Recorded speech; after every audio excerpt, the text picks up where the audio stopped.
pelos caminhos de Jesus, capítulo 22. Fortalece os teus irmãos.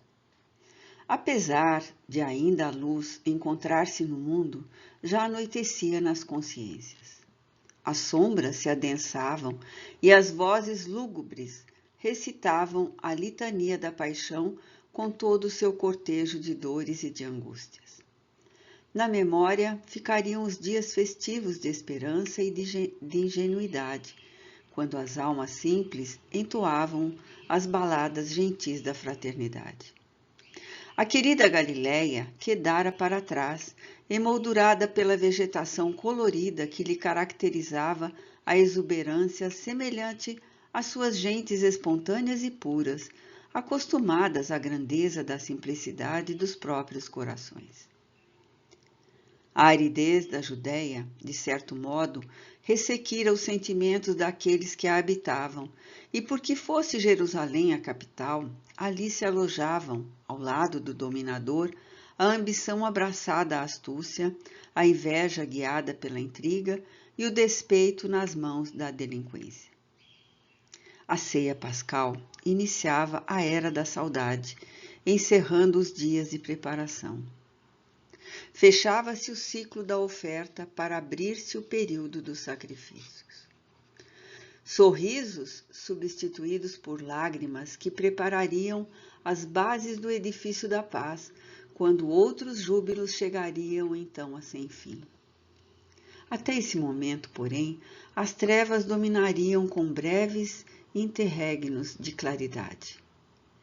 Ele estava preparado, pois que para tal viera. Ao ramo verde ateariam fogo, em vã tentativa de destruí-lo. Que se não faria a vara seca ao galho desvitalizado pendente na árvore da vida?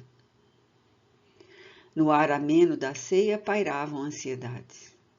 As instruções prenunciavam despedidas. Cada minuto era de importância vital, fazendo-se necessário sorvê-lo pelo conduto da mente no rumo do coração. Evocava-se a festa judaica, preparava-se o sacrifício futuro. Já uma saudade não definida emocionava os sentimentos. Cada discípulo presente era uma coluna do edifício do porvir, no qual o amor albergaria a humanidade. Quais aqueles que suportariam o peso da construção? A fragilidade humana é barro que deve ser cozido nos altos fornos do sofrimento, a fim de adquirir consistência e inteireza. Todavia, quem estaria disposto a deixar-se transformar? Todos eram candidatos, mas quais se permitiam eleger? Na pausa natural, quando as emoções ainda sorriam em clima de ansiedade, Jesus informou: Simão, Simão, olha que Satanás te reclamou para te joirar como o trigo. Mas eu roguei por ti, a fim de que a tua fé não desfaleça. E tu, uma vez convertido, fortalece os teus irmãos.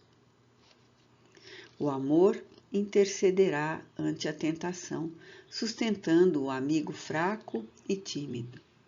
O futuro antecipava-se ao presente, estabelecendo balizas de comportamento. Poderia ser evitado, deveria ser vivido. Surpreendido pela advertência sincera e oportuna do benfeitor, o amigo retrucou, despercebido daquilo que enunciava. Senhor, Senhor, estou pronto para ir contigo até para a prisão e para a morte. Honestamente, no momento, alguém daria a vida por outrem, pela liberdade do seu amigo. Já não, porém, noutro momento, num diferente estado emocional. Não é covardia, nem indiferença. São as circunstâncias. É todo o passado existencial assomado, reagindo pela evasão ou agindo na imolação. O mestre mergulhou seus olhos mergulhou os seus nos olhos do discípulo emocionado e vaticinou melancólico. Digo-te, Pedro, o galo não cantará hoje sem que por 3 vezes tenhas negado conhecer-me. Quanto ele conhecia os amigos. Identificava-lhes a fraqueza, mas não os amava menos. No mesmo tom, prosseguiu, indagando e instruindo-os, preparando-os para as horas próximas. O que sucedeu deveria acontecer. Seriam necessárias a sua prisão e morte, mas não indispensáveis a traição, a negação, o abandono de quase todos. Todavia, após a grande treva, surgiu a madrugada da ressurreição, o triunfo perene do dia sobre a noite. Sem a morte, não teria surgido a vida. Sem o adubo, fernecem as flores antes da frutescência. O sangue e o sacrifício inundaram o solo, a fim de que germinasse e crescesse a árvore da esperança. Antes, no entanto, Pedro, colhido por conhecidos quando apontado, reagiu dizendo: Não o conheço, mulher. Homem, não sou. Homem, não sei o que dizes. E o galo cantou. O mestre, manietado e sob dilacerações, fixou os seus nos olhos do discípulo, sem censura, sem mágoa.